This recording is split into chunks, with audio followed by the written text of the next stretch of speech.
wala tayong makain, nakakita tayo ng buko ng mangga. Yan. Kung makikita nyo guys, bukong-buko pa talaga siya.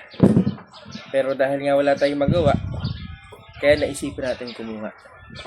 Kaya yung kapitbahay natin, surong-sura sa akin. Kahit buko pa, kinuha ko na. Pero pwede na. Pwedeng kainin. Meron tayong balaw dito. Balaw na tira-tira, pero pwede pa. Kaya simulan natin kainin ng Indian mango na medyo may dagta pa. Pero masarap na.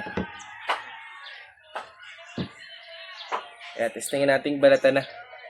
Oh, pwede. Kinakain yung balat. Pati balat kinakain na. O bakit na natin siya sa gitna? Pwede na siya. Pwede nang kainin. Tanggalin mo na yung buto. Dahil mapait nga siya. Kaya kailangan tanggalin natin yung buto niya.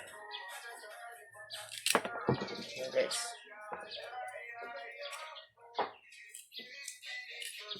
Ayan. So, isadlok mo. Palahin mo. Ikadlo mo yung balaw. Kasama ng mangga. Isubo mo. Ito yung premium blender lang. Medyo mahal lang yung ating balaw. Kaya talagang masarap ang lasa.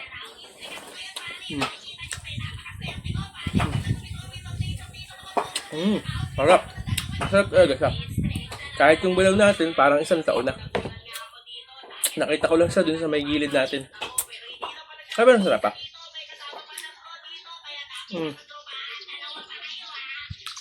Kung nabitin ka, ikadlo mo ulit. Doon mo malalasahan ang lasa niya. Masarap talaga. Kaya, anong hinihintay mo? Ano pang hinihintay mo? Tumesting ka na ng ganitong lasa.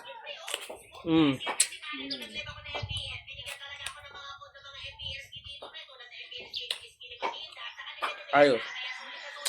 Kaya kung hindi ka pa nakasubscribe, mag-subscribe ka na. Subscribe. Kaya kung hindi ka pa nakalike, mag-like, mali. Kaya kung hindi ka pa nakafollow, mag-follow ka na.